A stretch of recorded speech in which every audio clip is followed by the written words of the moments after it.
আপনারা জানেন আমরা দীর্ঘ ১.৫ দশকের আওয়ামী জাহিলিয়াতের শাসনের পরে আজকে আমরা মুক্ত বাংলাদেশে যে সংসদ ভবনকে আমরা ফ্যাসিবাদ মুক্ত করেছি, সেই সংসদ ভবনের সামনে আমরা গণতান্ত্রিক প্রক্রিয়ায় সেই সংসদ ভবনে যাওয়ার জন্য আজকে আমরা মানিক মিয়া এভিনিউতে এসে দাঁড়িয়েছি। কোটি মানুষের আস্থার ভালোবাসায় 11 বারের মতো দেশের 1 নম্বর রেফ্রিজারেটর ব্র্যান্ড ওয়ালটন। প্রিয় দেশবাসী, আপনারা জানেন দীর্ঘ ১.৫ দশকের বেশি সময় ধরে আমাদের দেশে ছিল বিচারহীনতার সংস্কৃতি।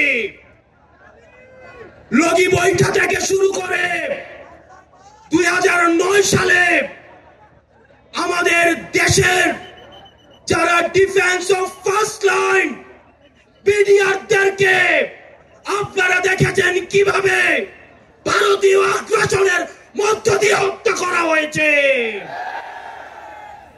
প্রিয় দেশবাসী, আপনারা দেখেছেন এই স্পষ্ট বিডিআর হত্যাকাণ্ডকে বিডিআর বিদ্রোহ হিসাবে চালানো হয়েছে। আপনারা দেখেছেন শাপলা চত্বরে আমাদের দাড়ি টুপিওয়ালা ভাইদের উপরে রাতের অন্ধকারে কিভাবে জেনোসাইড চালানো হয়েছে। আমাদের দাড়ি টুপিওয়ালা ভাইদের সামনে থেকে কিভাবে মাইক কেড়ে নিয়ে যাওয়া হয়েছে। প্রিয় দেশবাসী, আপনারা দেখেছেন বাংলাদেশে কিভাবে রাতের ভোট, কিভাবে দিনের ভোট রাতে চালু করার সংস্কৃতি চালু হয়েছে, ডামি ইলেকশন চালু করা হয়েছে। আমরা ৫ই আগস্টে এই আওয়ামী লীগের এই দুঃশাসনের আমরা এই দুঃশাসনের কবর রচনা করেছি। আমরা বলতে চাই এই গণভবনে কে যাবে সেটি নির্ধারিত হবে বাংলাদেশ থেকে, ভারত থেকে সেটি নির্ধারিত হবে না।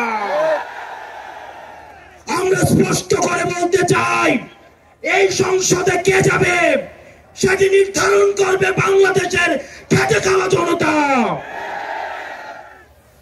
এই সংসদের মসনদে কে বসবে সেটি নির্ধারণ করবে এই ভূখণ্ডের মধ্যে যারা রয়েছে সেই ভূখণ্ডের মানুষ। আমরা দীর্ঘ ১.৫ দশকের বেশি সময় ধরে আমরা একটা জাতি গড়ে তুলতে পারি নাই।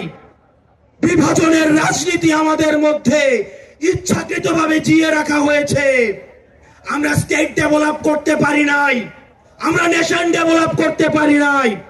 আমাদের প্রতিষ্ঠানগুলো ভেঙে গিয়েছে, আমরা সুশাসন নিশ্চিত করতে পারি নাই, আমরা ফাংশনাল ব্যুরোক্রেসি নিশ্চিত করতে পারি নাই, আমরা স্বাধীন পুলিশ নিশ্চিত করতে পারি নাই, স্বাধীন বিচার বিভাগ নিশ্চিত করতে পারি নাই। আমরা স্বাধীনতার এত বছর পরেও আমাদের তরুণ প্রজন্ম, আমাদের একটা ইনস্টিটিউশন আমরা প্রপারলি ফাংশন করতে দেখি নাই।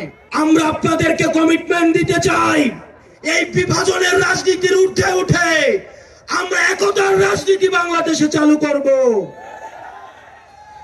আমরা স্টেট ডেভেলপ করব। আমরা এই ভূখণ্ডের অধিকার আমরা আদায় করতে পারি নাই। আমাদেরকে মাথায় রাখতে হবে বিদেশের সাথে আমাদের বন্ধুত্বপূর্ণ সম্পর্ক থাকবে, কিন্তু কোন প্রেসক্রিপশনের সম্পর্ক থাকবে না। আমরা স্পষ্ট ভাষায় বলতে চাই আমাদের যখন একটা ছেলে রাস্তায় রক্ত দেওয়া শিখে গিয়েছে, আমাদেরকে কেউ রক্ত দেওয়া থেকে দমায় রাখতে পারবে না। সুতরাং আমরা স্পষ্ট ভাষায় বলতে চাই আমাদের প্রবীণ রাজনীতিবিদ যারা রয়েছে তাদের অভিজ্ঞতা এবং তরুণদের তেজদীপ্ত এবং অকুত ভয় যে নেচার রয়েছে সেটার মিথস্ক্রিয়ায় আমরা পরবর্তী বাংলাদেশ বিনির্মাণ করব। আমরা যতদিন না পর্যন্ত আমরা নিশ্চিত করতে চাই এদেশ থেকে পরিবারতন্ত্র এদেশ থেকে কবরস্থ হয়েছে।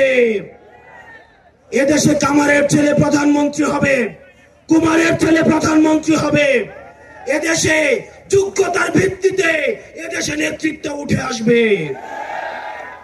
আমরা স্পষ্ট করতে চাই, আমরা একটা সুন্দর বাংলাদেশ গড়তে চাই, যে বাংলাদেশে আমাদের মধ্যে কোনো ধরনের ভেদাভেদ থাকবে না। আমাদের রাজনৈতিক পরমত সহিষ্ণুতা থাকবে, মত প্রকাশের স্বাধীনতা থাকবে, আমাদের দ্বিমত প্রকাশের স্বাধীনতা থাকবে। আমরা একটা সমৃদ্ধ বাংলাদেশ গঠন করার জন্য আমরা আপনাদের কাছে কমিটমেন্ট দিচ্ছি, আমরা প্রতিজ্ঞা করছি। এই প্রতিজ্ঞার সাথে কারা কারা একমত রয়েছেন?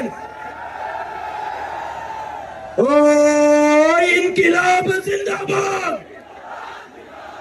ইনকিলাব জিন্দাবাদ, ইনকিলাব জিন্দাবাদ।